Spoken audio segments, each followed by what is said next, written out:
What's up, gamers? Welcome back to the channel. Today we're going to be checking out Kingdoms and Castles, a chill city building game where you're basically a medieval version of SimCity's mayor. Except your citizens in this one are sometimes going to starve, Vikings going to show up, burn everything to the ground, and dragons think your town's a buffet. So sit back and let's find out if this kingdom is built on stone or if it crumbles faster than the dirt house in Minecraft. So, here's the deal. You start with a tiny village and a dream. Your job is to grow it into a thriving kingdom, managing food, happiness, defenses, all while surviving Viking raids, dragon attacks, and the occasional plague. Think of Kingdoms and Castles as SimCity and Age of Empires had a low poly baby. And then RimWorld shows up to the baby shower with fire and chaos. Okay, first we're going to jump into the pros of this game. Pro number one, very relaxing but still strategic. While you're playing, you can easily zone out while you're building your dream castle, but you've always got to manage the food, the happiness, and your defenses. Sometimes it feels like Stardew Valley, but with more fire-breathing lizards trying to ruin your crops, and some dumb citizens that just don't want to live very long.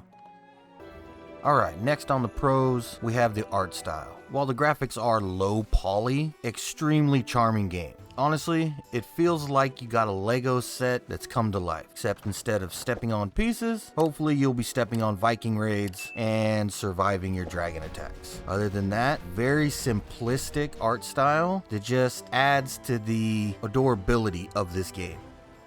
Alright, and last for the pros, something that can get a little off on a lot of these kind of sim games. For this one, the progression feels rewarding. Expanding from the tiny village to a super walled up mega city, extremely satisfying. When you're playing the game, nothing hits harder than looking at your giant fortress and thinking, yeah, no one's getting in here, then immediately watching a dragon prove you wrong and burn half your city to the ground. But at least it wasn't the Vikings. Alright, now we're going to jump into the cons. First con for me is going to be the AI can get a little derpy. Sometimes your peasants, they act like Sims who dropped out of pathfinding school. You're sitting there, you're watching them, and you're like, why are you dying? There's food right there. Why are you dying of hunger next to the granary? Why are you walking around in circles instead of farming like I told you to? It can get a little derpy and sometimes it's annoying, but it's not too bad. Alright, the next con on my list is going to be the pacing. The pacing can drag a little bit, especially in the early game. When you're sitting around, you're waiting for resources to trickle in. Can't do a whole lot until those resources get there, so you might find yourself staring at your screen a lot, waiting for paint to dry. Medieval paint to dry. Alright, last on my cons is going to be defense in this game can get really brutal. The Vikings and the dragons seem to scale up really quick, and if you don't prepare yourself, you don't prep your land, you don't prep your castle, you're gonna get flattened real quick. If you set the game into those kind of conditions where they're coming for you, the game is definitely coming for you. So make sure you understand how to prep your defenses or expect a lot of rage quits. And from one gaming peasant to another, if you're enjoying the review, help another peasant out, hit the like button, subscribe to the channel for more reviews on the way, and don't forget the ring the bell, all the notification nonsense that we all like to say.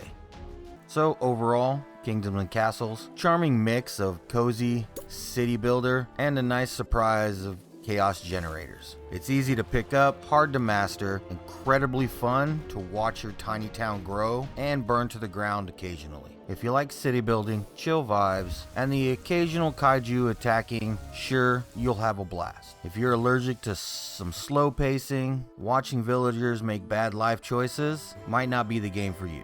And that's going to be it for this one. Thank you guys for watching, sticking around for the whole thing. Don't forget to subscribe just to check out the next reviews that are coming out. Check out the other channel game reviews, some quick tips on some other stuff. Also going to start going live with more chill, cozy games, a lot of pixel games, a lot of indie games. So keep an eye out for that. And until next time, enjoy your gaming.